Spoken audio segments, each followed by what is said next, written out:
सैनिक ने पत्थर की एक ईंट को धकेलने के लिए अपनी पूरी ताकत लगा दी, लेकिन अगले ही पल दीवार पर लगी ईंटें व्यवस्थित ढंग से हिलने लगीं और प्राचीन शाही मकबरे का द्वार टूटकर धीरे धीरे खुल गया। सरदार मकबरे के लुटेरे के आदेश पर सैनिक प्राचीन मकबरे में ज्वार की तरह घुस गए, लेकिन अंदर जाते ही उन्होंने पत्थर की दीवार पर एक कब्र रक्षक को उन पर पत्थर फेंकते हुए पाया।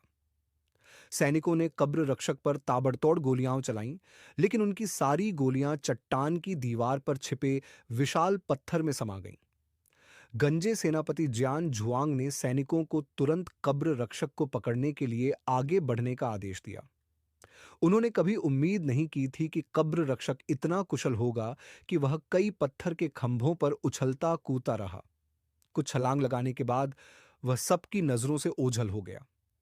कब्र रक्षक का पीछा करते हुए सैनिकों को भारी मात्रा में सोना, चांदी और आभूषण मिले और वे तुरंत लूटपाट में लग गए।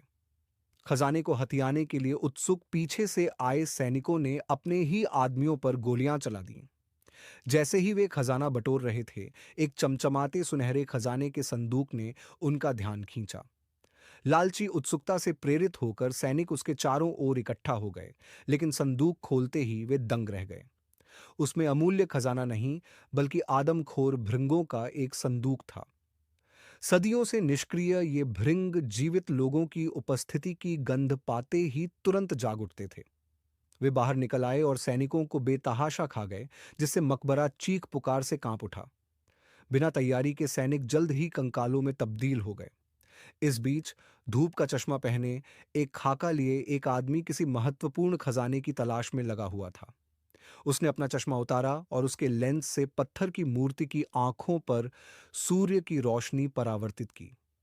अगले ही पल मूर्ति की आंखें नीली रोशनी से चमक उठीं। फिर वह दो टुकड़ों में बट गई, जिससे एक रास्ता बन गया। काले रेशमी मौजे पहने आदमी ने रास्ते से गुजरते हुए देखा कि अंदर एक साधारण सा कवि बैठा है। उसने कविताओं का संदूक खोला और उसे देखकर एक सजीव सुंदर स्त्री का आश्चर्य हुआ। महिला ने सुनहरे पंखों वाला लबादा पहना हुआ था और एक क्रिस्टल सा साफ जेड रत्न धारण किया हुआ था। जैसे ही काले रेशमी मौजे पहने आदमी ने जेड रत्न